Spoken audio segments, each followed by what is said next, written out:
Our next topic is residence and scope of total income. Hi, I'm Shruti Meenakshi. So, when will an individual be considered as a resident of India for subject matter that is taxation? So, first point is when he stays in India for 182 days or more. Say he has stayed more than 182 days. So, out of last 10 previous year, at least 2 previous years, he should have been in India. Plus 730 days or more during past 7 relevant previous years.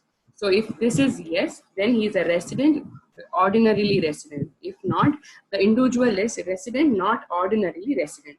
So if a person has stayed less than 182 days, then we have to check further whether he has stayed for 60 days or more during that year, plus 365 days or more during the 4 previous year, immediately preceding the relevant previous year. So if these two conditions are not satisfied, then he is a non-resident. If not, further check for the conditions of past 2 years plus 738 days, 730 days in the past 7 previous years. So now there are few exceptions where we need not check the condition of 60-day conditions. So once the person stays in India for 182 days or more during the relevant previous year, he will be considered as resident. So when is that? One, Indian citizen who leaves India during the relevant previous year as a member of a crew of an Indian ship or for the purpose of employment outside India, or Indian citizen or person of Indian origin engaged outside India in an employment or a business or a profession or in any other occasion who comes on a visit to India during the relevant previous year. So in general, consideration of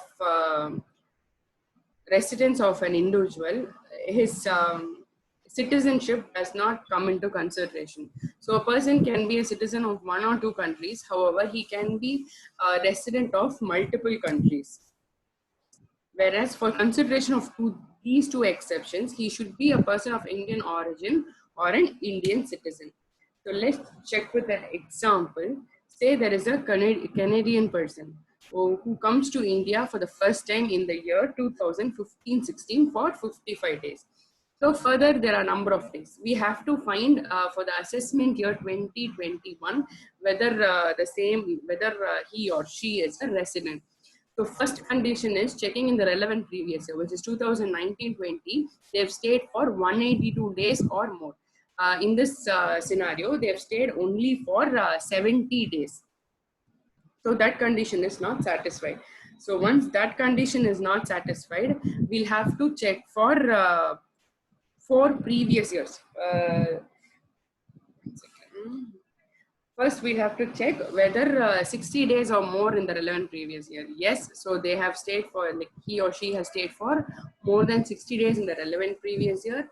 Plus, for the relevant previous year, they should have stayed for more than 365 days. So if we total this, whether the total is 355 days, which is less than 365 days. So the person is a non-resident. So now applying the exceptional case of a person who is in charge of international traffic. So first condition, he is an Indian citizen, so the provisions are applicable. Second, he is in Indian ship. So yes, again the second condition is also satisfied. The third condition will be either it should be from a port of India or the destination should be a port in India. So he is departing from Chennai, so where the start point is Chennai. So therefore, even that condition is satisfied. So now for determining the residential status, we'll have to include both the dates, that is date entered into the continuous discharge and also where the date entered into signing off of the ship. Based on the same, we'll calculate the number of days for his residential status condition. So whenever you attempt any problem like this, remember to mention the months and the relevant dates. Do not do any mind calculation. It's better if we have a detailed month-wise number of dates he has been here in India.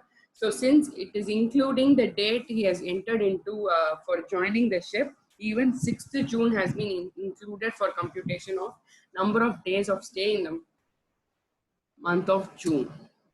So total, it is only 179 days. He is not satisfied the conditions, so he will not be a resident.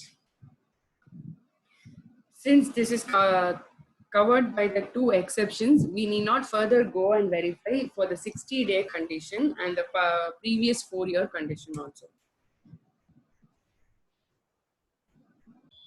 Next is residential status of an HUF.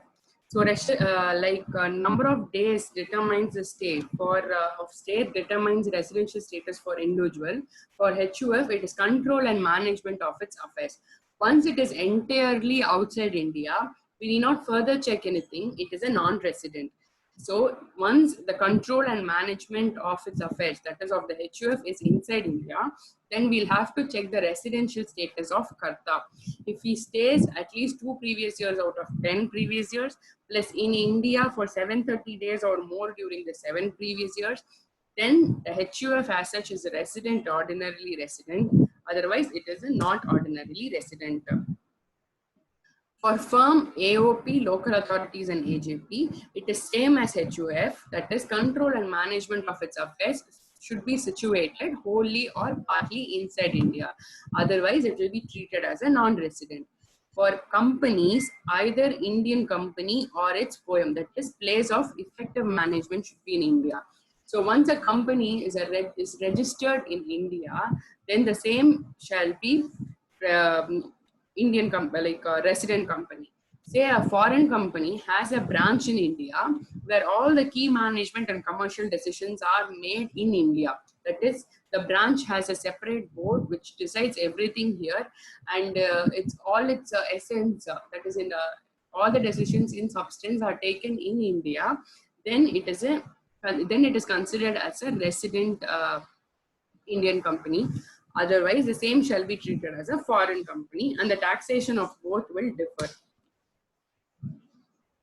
3 sections which are necessary for this residents and their taxation are section 6, 7, and 8. So section 6, 7, and 9 are important in determining the residential status and the total income which shall be taxable in each hand. So with the example of this sum, let's understand how it works. Like after determining the residential status, what is taxable in hands of each. So once a person is a resident of India, then any of income earned by any country, that is all his global income, will be taxable. So for all the 5 scenarios, wherever the income has accrued or wherever the amount has been received, in case of a resident, the same shall be taxable. Whereas for resident, not ordinarily resident, all income shall be taxable. Only exception or only 2 exceptions. When an income accruing or arising to him outside India is not to be included in his total income. However, even if the income accrues or arises outside India, it is derived from a business controlled in or profession set up in India, even that must be included in his total income, even though it accrues or arises outside India. In case of non-residents, only income that is accrued in India or that is received in India shall be taxable. So, in this regard, what shall be now taxable? Short-term capital gains on sale of shares of Indian company. So once it is shares of Indian company, it is deemed to have been accrued or arised in India. So for all the 3 scenarios, the same shall be taxable. Dividend from a Japanese company received in India. So it has accrued or arised outside India. For resident, since all the income, global income is taxable, the same is considered in its total income. However, for the other two, the same will not be considered. Third scenario, rent from property in India deposited in a bank in London, later remitted to India. So repatriation of funds will not be considered as income in India. Dividend from RP Limited on an Indian company. Though as such, the dividend income or any income based on the shares of Indian company is taxable in India, dividend income less than 10 lakhs is specifically exempted under section 10. So therefore, the same is not included in the total income. Agriculture income to be included in the total income. However, since the asset is in India, however, the same is not taxable by the virtue of exemptions available for the specific income.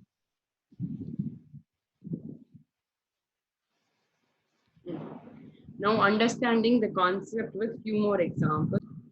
Salary paid by central government to Mr. John, a citizen of India, 7 lakhs for the services rendered outside India. Though the services are rendered outside India, any salary paid by the government will be treated as income deemed to accrue or arise in India. So the same is taxable. Same in case of salary paid by Indian company for services for like a company outside India. However, a services rendered in India shall be treated as income or income deemed to accrue or arise in India. Therefore, even that shall be deemed as taxable income within India. Second case, interest on monies borrowed from outside India by a non-resident for the purpose of within India. So once the purpose of business is within India, the same is taxable in India, irrespective of the fact that the money was borrowed outside India. Third case, post office saving bank interest of 19,000 received by a resident assistant. So it is taxable, that is partly taxable. They have exemption of 10,000, sorry, not exemption, it is deduction under section 80 TTEA for 10,000 for any savings bank interest account and 3,500 under section 10, exemption of 3,500. So only the balance amount will be taxable. Third scenario, royalty paid by a resident to a resident in respect of a business carried on outside India. Royalty paid by a resident to a non-resident in respect of a business carried on outside India. So now both the payment has happened outside and also business is carried outside India. So therefore, this comes under exception to the deemed income category. So therefore, it is not taxable. Legal charges of 5 lakhs paid in Delhi to a lawyer of United Kingdom who visited India in respect of a case to represent a case at Delhi High Court. Service is provided within India, so it is deemed to accrue or arise within India. So therefore, the same is taxable. So whenever you write such answers, remember to quote section 9 with respect to deemed income category, and also remember to write a note as to why you consider that to be taxable or not taxable. Just writing taxable and not taxable is not going to fetch you any marks in this regard. I'll tell you an answer for these two MCQs, but please try to come up with the reasoning. And if you have any doubts, please post it as a comment so that in my next video, I'll say the reason for each answer. So this salary and interest income of fixed deposit with SBI is only taxable. And over here, it is 29th May 2019. So based on whatever was taught before, just try coming up with your answer. And based on past trends, these are the screenshots of past exam questions. So minimum of 5 marks, and also there might be a line items for calculation in the total income. So spend another half an hour in understanding each head of income so that it is sure to fetch you at least 5 to 8 marks in your question paper. Thank you for listening.